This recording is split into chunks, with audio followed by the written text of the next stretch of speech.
करतो। हाँ एक मिनट।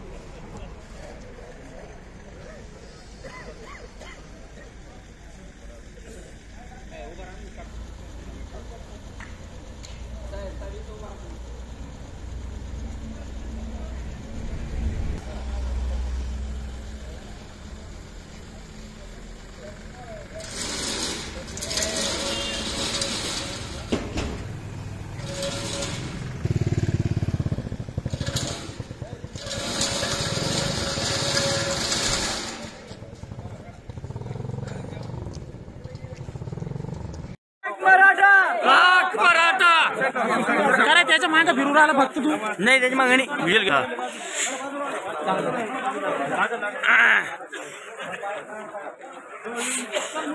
हा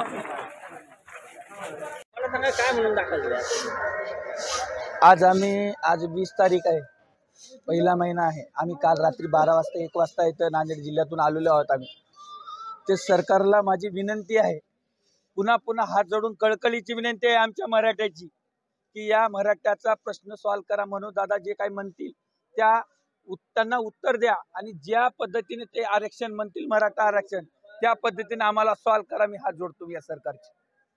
आणि विशेष म्हणजे आम्ही इथं कशासाठी आलोत म्हणून तुम्ही विचारलात तर आम्ही हे आरक्षण नेण्यासाठी आलेलो आहोत। आज मुंबईला जाणार आहोत। जोपर्यंत मनोज दादा तिथं थांबतील तोपर्यंत मी एकटा नाही, आमचे 3 करोड मराठी ये तर फक्त काय आहे एक ट्रेलर आहे आणि पिक्चर तर तुम्हाला समोर दिसणारच आहे सगळं सर्वांना।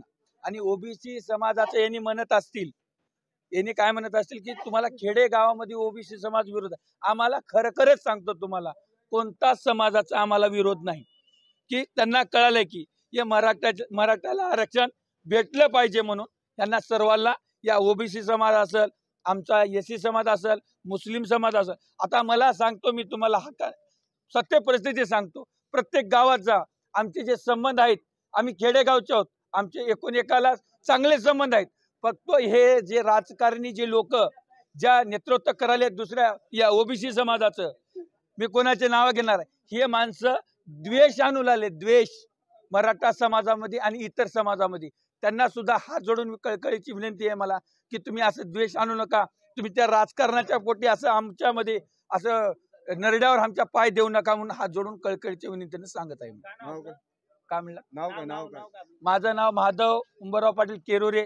मी गावचा खेडेगावातील एक सुगाव म्हणून देगलूर तालुक्यामध्ये गाव आहे आणि देगलूर तालुका जे आहे ते नांदेड जिल्ह्यामध्ये आहे। मनोज जरांगे पाटील आता थोड्या वेळात मुंबईकडे कूच करणार आहेत। तुम्ही काय सांग, तुम्ही त्यांच्या मनोज जरांगे पाटील आता मुंबईकडे कूच करणार आहेत आणि जात आहेत मुंबईकडे आरक्षणासाठी, तुम्ही पण सोबत आहात, काय सांगा? आता आम्ही सगळे मिळून हा जो मराठा आरक्षणाचा लढा आहे तो गेल्या 40 वर्षापासूनचा लढा आहे। हा लढा शेवटच्या टप्प्यावर आहे। याकरता आम्ही जे काही मुंबईला जाणार आहेत ते आरक्षण मिळवूनच इथे येणार आहेत। तोपर्यंत मुंबईतून आमची कसलीच माघार नाही।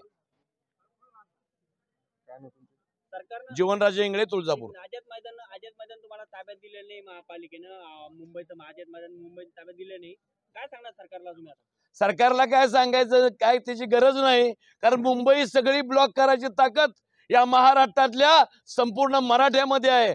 आणि एक मराठा लाख मराठा नाही तर एक मराठा कोट मराठा मुंबई जाणार आहे। त्यामुळे मुंबई सगळी ब्लॉक करून आम्ही संपूर्ण मुंबईवर राज्य करू। जालन्यातील अशोक पडू, अरविंद देशमुख यांना पोलिसांकडून नोटीस बजावण्यात आलेली आहे। सरकार पोलिसांकडून काय सांगणार? जरांगे पाटील सोबत निघणार आहेत, काय सांगाल तुम्ही? आम्ही दादासाहेबांसोबत आम्ही आरक्षण घेण्यासाठी निघालेलो आहोत। आम्ही जोपर्यंत आम्हाला आरक्षण मिळणार नाही तोपर्यंत आम्ही येणार नाही। आम्ही आरक्षण हे महत्वाचं आहे आणि आरक्षणासाठी आम्ही सगळं घरदार सोडून आलेलो आहोत आणि जोपर्यंत आम्हाला आरक्षण मिळणार नाही तोपर्यंत आम्ही घराचं तोंड सुद्धा बघणार नाही। दादासाहेब जे सांगतील त्या आदेशाप्रमाणे आम्ही मुंबईला चलो मुंबई बघायला आम्हाला अधिकार आहे। आम्ही म्हणतायत की आम्हाला तिथं परवाना नाही, आम्हाला मुंबई केव्हा बघावं, तेच बघावं काय मुंबई, त्याच्या घरची मुंबई आहे काय, आम्हाला सुद्धा मुंबई बघायची आहे। आम्हाला मुंबई सिटी कशी आहे, कुठं आपल्याला काय आहे हे बघायला पाहिजे ना। आम्ही सगळे जर नांदेड जिल्ह्यातील आणि तमाम महाराष्ट्रातील लोक असणारे जनतेने आम्ही असणारे मुंबई बघायचं आहे आम्हाला. कुठे काय आहे, कुठं काय बघावं लागेल ना. कुठं पिक्चर थिएटर आहे, कुठं काय आपलं इंडिया गेट आहे, ताजमहाल हॉटेल तेवढं मोठं आहे. ताजमहाल कसं आहे बाहेरून तर बघू दे आम्हाला येऊन. आम्ही बी महाराष्ट्रातलेच आहो, आम्ही बी तुमचेच आहो. आम्ही काय येऊ शकत नाही का? आम्हाला काय बंधन आहे? त्यासाठी आम्ही दादासाहेबांसोबत आम्ही आपले जोपर्यंत आम्हाला आरक्षण मिळणार नाही तोपर्यंत आम्ही माघार येणार नाही. नाव काय? देवीदास भाऊराव बामणे, गाव गाव सुगाव, तालुका देगलूर, जिल्हा नांदेड.